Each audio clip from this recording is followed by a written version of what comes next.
ಇವತ್ತು nomination file ಮಾಡಿದ್ದೀನಿ. ನಮ್ಮ ವಕೀಲರ ವೆಲ್ಫೇರ್ ವಿಷಯದಲ್ಲಿ ಅತಿ ಹೆಚ್ಚು ಇನ್ನೂ ಈಗಾಗಲೇ ಒಂದು 6 ವರ್ಷ ಕೆಲಸ ಮಾಡ್ಕೊಬಂದಿದ್ದು, ಇನ್ನೂ ಹೆಚ್ಚು ಕೆಲಸ ಮಾಡೋದನ್ನು ಮುಂದೆ ಗುರಿಯಾಗಿಟ್ಕೊಂಡು ವಕೀಲರ ಭವನ ಒಂದು ನಮ್ಮ ಅತಿ ಮುಖ್ಯವಾದಂತಹ ಒಂದು ಆಶಯ, ಮತ್ತು ವೆಲ್ಫೇರ್ ಫಂಡ್ ರೈಸ್ ಮಾಡೋವಂಥದ್ದು, ಮತ್ತು ನಮ್ಮ ಈ ಕಿರಿಯ ವಕೀಲರುಗಳಿಗೆ ಹೆಚ್ಚಿನ ರೀತಿಯಲ್ಲಿ ಸೌಲಭ್ಯಗಳನ್ನು ಒದಗಿಸ್ಕೊಡುವಂಥದ್ದು.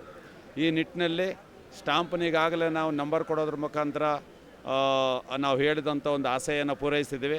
ಮುಂದಿನ ದಿನಗಳಲ್ಲಿ ವಕೀಲರ ಪರಿಷತ್ತಿಗೆ ಒಂದು ಒಳ್ಳೆಯ ಜಾಗನ ಸರ್ಕಾರದಿಂದ ಪಡೆದು ಒಳ್ಳೆಯ ಒಂದು ಭವ್ಯ ಬಂಗಲೆಯನ್ನು ಕಟ್ಟುವಂಥದ್ದು ನಮ್ಮ ಮುಂದಿನ ಆದ್ಯತೆ ಆಗಿರುತ್ತದೆ. ಒಂದು ಭವನವೂ ಸಹ ವಕೀಲರ ಭವನ ಕಟ್ಟುವಂಥದ್ದು, ದೂರದಿಂದ ಬರುವಂಥ ವ್ಯಕ್ತಿಗಳಿಗೆ ವಕೀಲರ ಭವನ ಕಟ್ಟುವಂಥದ್ದು ಸಹ ನಮ್ಮ ಮುಂದಿನ ಗುರಿಯಾಗಿದೆ ಸರ್. ಈಗ ನಮ್ಮೊಟ್ಟಿಗೆ ನಮ್ಮ ಕೂಡ್ಲಿಗಿ ಬಾರಿನ ಮಾಜಿ ಕಾರ್ಯದರ್ಶಿಗಳು, ನನ್ನ ಆತ್ಮೀಯ ಸ್ನೇಹಿತರು, ನಾವೆಲ್ಲ ಯಾವತ್ತೂ ಒಂದು ಆಲ್ಮೋಸ್ಟ್ ಒಂದು 10-12 ವರ್ಷದಿಂದ ಬ್ರದರ್ಲಿ ಆಗೇ ಇದ್ದೀವಿ. ಅವರು ಬಂದಿದ್ದಾರೆ, ನಾಗರಾಜ್ ಅವರು ಬಂದಿದ್ದಾರೆ. ಎಲ್ಲರಿಗೂ ಸಹ ಧನ್ಯವಾದಗಳು ಹೇಳ್ತಾ ಇದ್ದೀನಿ. ಬಿ ವಿ ಶ್ರೀನಿವಾಸ್ ಸರ್ ಒಳ್ಳೆ ವ್ಯಕ್ತಿ. ಅವರು ಬರೀ ಮುಖದಲ್ಲೇ ಗೊತ್ತಾಗುತ್ತೆ ಅವ್ರು ಎಂಥ ವ್ಯಕ್ತಿ ಅಂತೇಳಿ.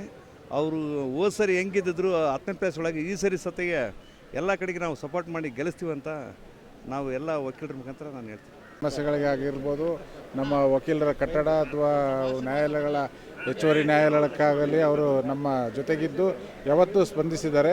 ನಾವು ಕೂಡ ಅವರ ಈ ಒಂದು ಚುನಾವಣೆಗೆ ಬೆಂಬಲ ಸೂಚಿಸಿ ಮಾಡಿಕೊಡ್ತೀವಿ ಅಂತ ಹೇಳ್ತೀನಿ. ಯುವ ವಕೀಲರಿಗೆ ಆ ರೀತಿ ಸಮಸ್ಯೆಗಳು ನಾನು ಸುಮ್ಮನೆ ನಿಂತ್ಕೊಂಡು ನೋಡಿದ್ದೀನಿ. ಎಷ್ಟು ಜನ ಯುವ ವಕೀಲರಿಗೆ ಅವರು ಸಪೋರ್ಟ್ ಮಾಡಿದ್ದಾರೆ ಅನ್ನೋದಕ್ಕೆ ನಾನೇ ನಿದರ್ಶನ. ಆದ್ದರಿಂದ ಅವ್ರಿಗೆ ಫಸ್ಟ್ ಪ್ರಿಫರೆನ್ಸ್ ಮತ ನೀಡಿ ಎಲ್ಲರೂ ಅವ್ರಿಗೆ ಜಯಶೀಲರಾಗಿ ಮಾಡಬೇಕಂತ ಮನವಿ ಮಾಡ್ಕೊತಾ ಇದ್ದೀನಿ.